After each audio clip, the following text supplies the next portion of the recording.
times 276. You can download the Global TV Nigerian mobile app for Android and iOS devices to keep track of our broadcast.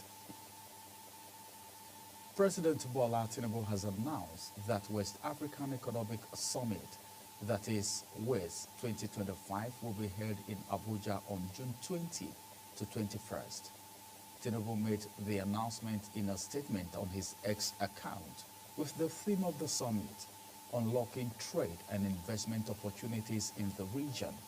Tinubu said WISE 2025 will bring together heads of states, CEOs, investors, entrepreneurs, youth investors, and development partners to craft real solutions and unlock real opportunities. President Bola Tinubu has promised that the federal government will ensure that no victim of the flood disaster in Mokwa, Niger State, is left behind. Tinubu stated this on his official X account, saying he received with deep concern the distress report of severe flooding in Mokwa local government area of Niger State, which has resulted in the tragic loss of lives and displacement of families. Tinubu assured all those impacted that his government will stand with them, continue to coordinate with the Niger State government to ensure a swift, coordinated, and compassionate response, one that prioritizes lives, restores dignity, and accelerates recovery. Let's go on a quick break. After this break, we'll return and media news will continue.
Mic check.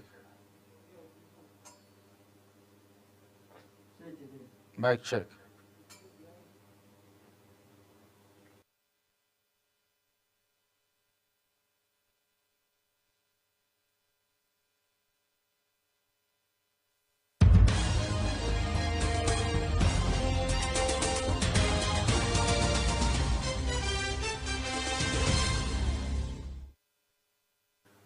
Welcome back. To assist civil servants in observing the forthcoming Eid al-Kabir festival, the governor of Sokoto State, Ahmed Aliyu Sokoto, has directed the early payment of June salary to state workers beginning from Monday, June 2nd. According to a statement by the press secretary to the governor, Abubakar Bawa, the salary payment will cover state and local government workers, local government education authority staff, as well as pensioners across the state. He said the magnanimous gesture, the third of its kind since the inception of the present administration, is aimed at ensuring that civil servants are able to purchase sacrificial animals and adequately prepare for the festival. The All Progressive Congress, that is APC, in Benue State has endorsed Governor Hyacinth Alia as its sole candidate for the 2027 gubernatorial election. The endorsement was made during a series of events commemorating his second anniversary in office. Our correspondent Felicity Ndere reports. We'll bring you that report in our subsequent bulletin. The National Assembly pledged to swiftly amend the Electoral Act to curb growing trend of defection by governors and lawmakers who abandon the party for other political parties without vacating their elective seats. The clerk of the National Assembly, Kumaru Ogunlana, reaffirmed the legislature's commitment at a symposium in Abuja held in honor of the Director General of the National Institute for Legislative and Democratic Studies. Ogunlana was reacting to an earlier appeal by the Executive Director of FIAGA Africa, Samson Itodo, for lawmakers to urgently amend the Electoral Act to halt the gale of defection by public office holders, which he described as a threat to Nigeria's democratic integrity. Former Executive Secretary of the National Health Insurance Scheme, Professor Yusuf Usman, says Nigeria is currently struggling as a country, a situation he insisted demands an urgent intervention. Prof. Usman spoke at the second Potsumot Colloquium of late High Chief Raymond Alego Dokbesi, founding chairman of DA Communication in Abuja. Global television correspondent has the report. The speaker at the second posthumous colloquium of late High Chief Raymond Dokbesi, Professor Yusuf Usman, says the country is being faced with severe hunger as Nigerians are currently struggling to feed. There is nothing that imperils democracy more than hunger. I've been screaming that because I know I see it in hospital. When I go to Katsina, Medicine Sans Frontières, I go to their feeding centers. You say, are we in Sudan, Afghanistan, or Yemen?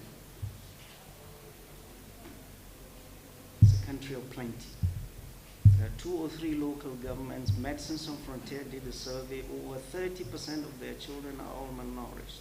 The former Minister of Police Affairs, Adamu Waina Waziri, speaking at the event, says the founding chairman of DA Communication, High Chief Raymond Dokbesi, sacrificed so much for democracy.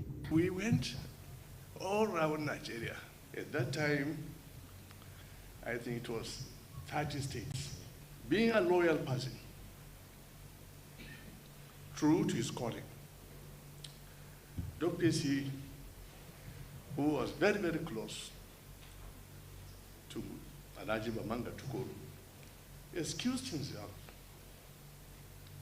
from the Muchuruma campaign organization and went to head Alhaji Bamanga Tukuru campaign organization. The panelists at the event aired their views as they spoke on the topic, examining the challenges, implications, and future of democracy in Nigeria. We must produce leaders of the new party who will not be surrogates of aspiring candidates. The majority of those we have at the National Assembly today have moved from one party to the other, and they're still sitting on their seat, and Nigerians are looking at it as if it's okay. In view of the insecurity in the land today, in view of the hunger, lack of access to quality education, and all that we're seeing around us, and Nigeria is actually free. There's also democracy failure, where democracy is no longer returning value to development. So you have a form of democracy, but the Human Development Index is red, growth stagnated, misery, insecurity. That looks like Nigeria, okay? The event was attended by political family and associates of late High Chief Raymond Dokbesi, the founding chairman of DA Communication. Ramsey Enoch Agbo reporting for Global TV News. Independent National Electoral Commission has deployed the 6 resident electoral commissioners recently confirmed by the National Assembly. This is as the commission announced that the governorship election in Ekiti and Osun State would hold on June 20 and August 8, 2026 respectively. INEC Chairman Professor Mahmood Yakubu disclosed this of another 6 regs at the Commissioner's headquarters in Abuja. Meanwhile, the chairman of the Independent Electoral Commission, that is INEC, Professor Mahmood Yakubu, has charged the newly resident electoral commissioners to take their job serious and shun anything that will dent their reputation and national development. He made this call while administering the oath of office to the newly sworn-in REC members at the Commissioner's headquarters in Abuja. Godwin Sunday reports. It was fun to behold as the newly appointed resident electoral commissioners took turns to take their oath in office as they pledged their commitment to nationhood. The ceremony, which was held at the Commission's headquarters in Abuja, had in attendance active and outgoing REC members, members of the Commission, family members, as well as civil societies. The chairman congratulated the new RECs and urged them to focus on their responsibilities and act in good conscience while observing the Constitution. He also seized the opportunity to assign the newly sworn RECs to their new place of responsibility. It is therefore appropriate to start by congratulating the new RECs that have just taken the oath of office. The conduct of elections is not only a huge responsibility, but also a sacred duty. Responding on behalf of the newly sworn resident electoral commissioners, Sahad Idris, recently assigned Gombe State REC, thanked the chairman for the confidence reposed on them and pledged to maintain the standard of the commission at all times. Committed to upholding the Constitution of the Federal Republic of Nigeria, the Electoral Act, guidelines and regulations, and all policies of the Commission under all circumstances. In the days ahead, Nigerians will be looking forward to the impact of the changes made here. Godwin Sunday, reporting for Global Television News. The federal government has inaugurated a ministerial committee on medical simulation and innovation aimed at modernizing healthcare training in Nigeria's tertiary institutions. The initiative seeks to bridge critical gaps in clinical education through technology-driven hands-on simulation. Our correspondent Jumai Mansin completes the report.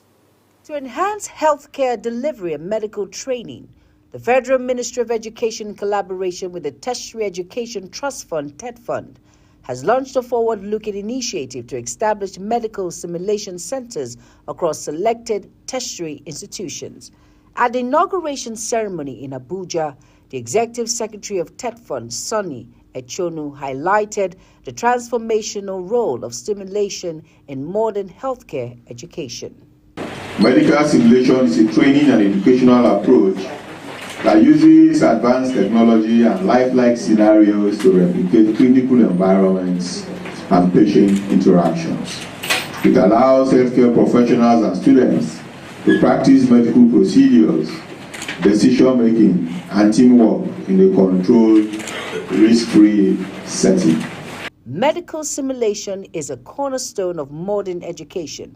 It creates a risk-free, immersive environment where healthcare professionals can repeatedly practice life-saving procedures and decision-making skills. For the Honorable Minister of Education, the intervention is not just timely, but essential. Our education system was extremely good before. We didn't put enough attention on it, but now we're focusing that attention. This is what the president has asked us to do. President Bola Ahmed Tinubu, every single child in this country will get high quality education. That is how we can continue to be useful to the world. And we will continue to produce enough manpower within the country and export and let them change the world. Medical simulation centers are virtually non-existent in our institutions. This initiative will address that gap, alleviate training standards, and ensure our healthcare workers meet global expectations. Representing the TED Fund Board of Trustees, the chairman commended the ministry's foresight. We very much appreciate and thank the Honourable Minister because this is a highly initiative approach to medical sciences generally. I think under your tenure we are seeing a revitalization of the health sector beyond what it was before. And this is one of the steps being taken by this administration. We are privileged to serve. With our combined knowledge and stakeholders' collaborations, we aim to make simulation a lasting solution in Nigeria's healthcare education. With implementation set to begin immediately, the initiative is expected to boost clinical capacity, reduce medical errors, and transform medical education across Nigeria. Jumai Manson reporting for Global Television News. You're watching the live broadcast of Midday News. When Midday News returns, federal government prioritizing digital inclusion with renewed investment. Details coming shortly, plus foreign and sports stories on the other side of this break. With us.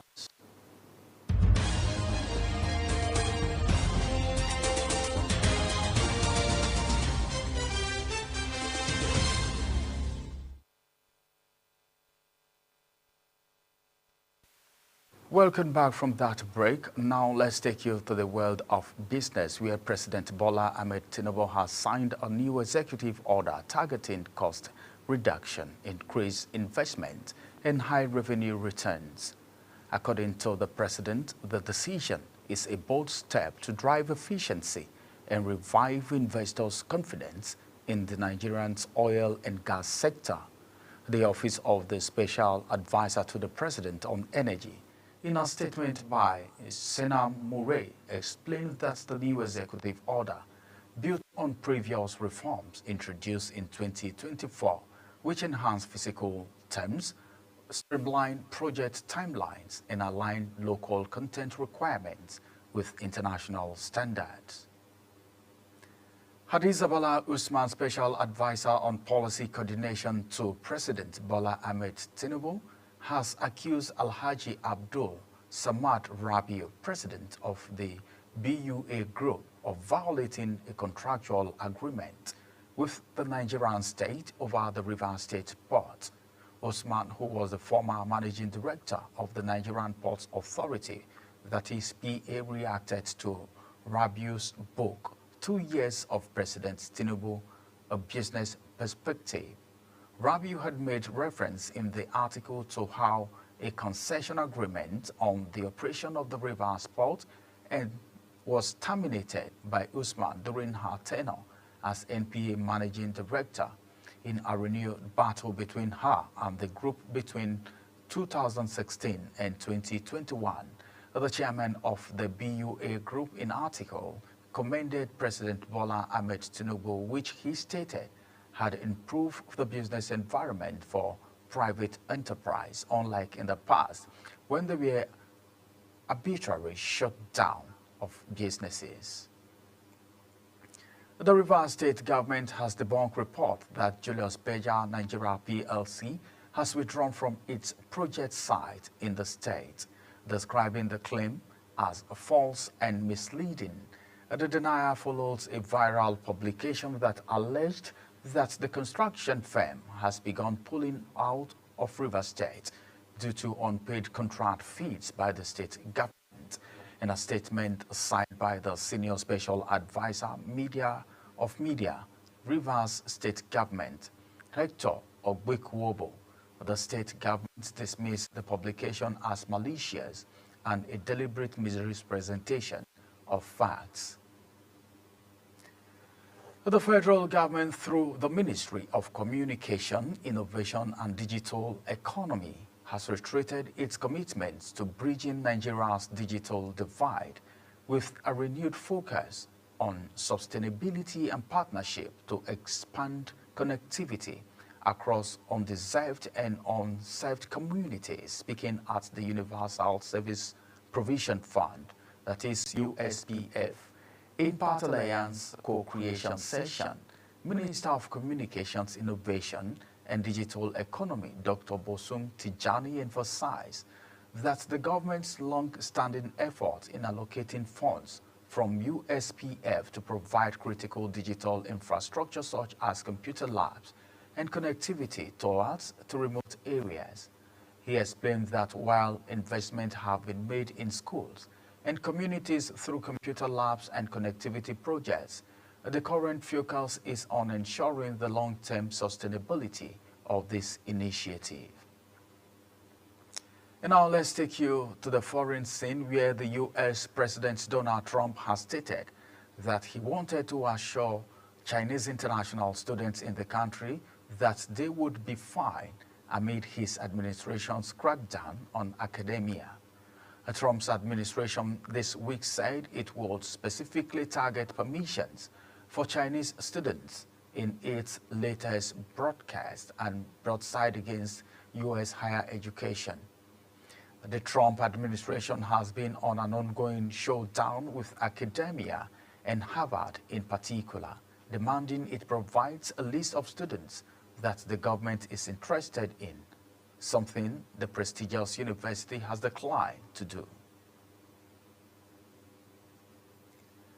And now, from the world of sport, Ogun State has commenced the disbursement of financial reward to athletes who secured medals at the recently concluded 22nd National Sport Festival held in Abeokuta. The payments are in line with the governor's earlier commitment to incentive and celebrate the athletes' outstanding performances. The 22nd NSF-tagged Gateway Games 2024 came to an end on Thursday, with Ogun State finishing second on the medal table behind perennial champions Delta State. Undefeated mixed martial artist and Nigerian police force officer Juliet Uka will represent Nigeria at the inaugural Professional Fighters League Africa event scheduled for July 19 in Cape Town, South Africa. Uka, who boasts a perfect 6-0 record, will feature in a Sasuke Women's Stretchweight Showcase at the landmark event, though her appointment is yet to be announced by the organizers. This historic PFL African debut will be the first event hosted on the continent by a global MMA organization, with tickets now on sale. And that's it on Global TV Midday News. A quick reminder that Global TV is on DSTV channel 365 and Star Times channel 276. Kindly follow us across all social media platforms now showing on your screen using @Global TV NG. You can download the Global TV Nigerian app for Android and iOS devices to keep track of our broadcast. I am Ramsey Enoch Agbo. Thank you for watching.